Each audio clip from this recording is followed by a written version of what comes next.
Sir ಇತ್ತೀಚೆಗೆ railway ತಮಗೆಲ್ಲ ಗೊತ್ತಿದೆ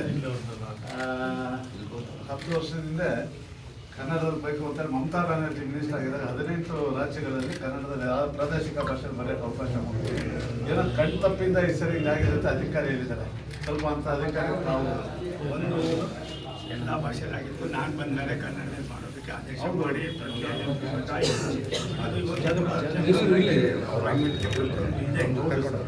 ಏನಾಗಿದೆ, ಈ ಅಪ್ಗ್ರೇಡೇಷನ್ ಆಫ್ ಪೋಸ್ಟ್ಗಳಾಗೋದ್ರಿಂದ ಸ್ವಲ್ಪ ಕನ್ಫ್ಯೂಷನ್ ಆಗಿ ನಿನ್ನೆ ಮೊನ್ನೆ ಎಲ್ಲವೂ ಕೊಟ್ಟು ಮೀಟಿಂಗ್ ನಡೀತಾನೆ ಇವೆ. ನಾನು ಬೆನ್ನಲ್ತೀನಿ, ನಾನು ಮಾಡ್ತೀನಿ ಆಯ್ತಾ. ಅದು ಇವಾಗ ಅದೇ ಮಾತಾಡ್ತಾ ಇದ್ದೀವಿ. ನಾನು 29ಕ್ಕೆ ಮತ್ತೆ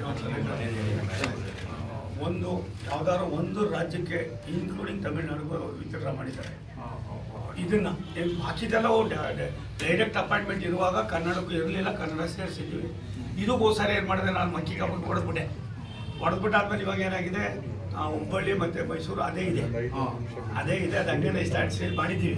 ಬಟ್ ನಮ್ಮಲ್ಲಿ ಏನಾಗಿದೆ, ಈ ಎಂಪ್ಲಾಯೀಸ್ಗೆ ಯಾರು ಬರ್ತಾ ಇಲ್ಲ. ಈಗ ದುರಂತ ಗೌಡ್ರೆ, ನೀವು ನಂಬೋದಿಲ್ಲ, 5 ಜನ ಬಂದಿದ್ರು ಸರ್. ನನಗೆ ಎಷ್ಟು ನೋವು ಆಯ್ತದೆ. 46,000 ಅಪಾಯಿಂಟ್ಮೆಂಟ್ ಕೊಟ್ಟರೆ ನೀವು ಎಕ್ಸಾಮಿನೇಷನ್ ಕೊಡ್ತವ್ರು 230 ಜನ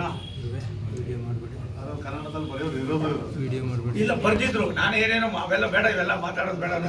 ನಾನು ಸ್ವಲ್ಪ ಸ್ವಾರ್ಥಿಯನ್ನು ಕನ್ನಡ ಇದ್ರೆ ನಾವು ಆಮೇಲೆ ಬೇರೆ ಬೇರೆ ರಾಜ್ಯಗಳಿಗೆ ಹೋದಾಗ ಯಾವ ರೀತಿ ನಡ್ಕೋತಾರೆ. ಒಂದೇನಾಗಿದೆ, ಅವ್ರು ಹೇಳೋದೇನೆಂದರೆ ಆಯಿತು ಪ್ರೈಮರಿ ಸ್ಟೇಜ್ನಲ್ಲಿ ಮಾಡಬೇಕು, ಮಾಡೋಣ.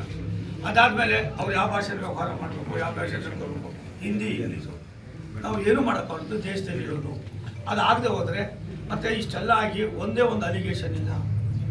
ಒಬ್ಬ ಲಂಚ ಕೊಟ್ಟು ಅಪಾಯಿಂಟ್ಮೆಂಟ್ ಮಾಡೋರು ಅನ್ನೋದು ಇವತ್ತವರೆಗೂ ಆ ಕೂಗಿಲ್ಲ. ಅದೇ ನೀವೆಲ್ಲರೂ ಆಗಿ 56,000 ಜನ ಅಪಾಯಿಂಟ್ಮೆಂಟ್ ಮಾಡಬೇಕಾದ್ರೆ ಎಷ್ಟು ಕೋಟಿ ಆಗಿರೋದು ಅವಾಗ ಹೇಳಿ. ಒಂದು ಚೂರು ನಮಗೇನು ಗೊತ್ತಿಲ್ಲ. ನಮ್ಮ ವಿಜಯವಾಹಿನಿ ನ್ಯೂಸ್ ಚಾನೆಲ್ನಲ್ಲಿ ಪ್ರಮೋಷನ್, ಜಾಹೀರಾತು, ಅಡ್ವರ್ಟೈಸ್ಮೆಂಟ್ ನೀಡಲು ಸಂಪರ್ಕಿಸಿ 9535808456.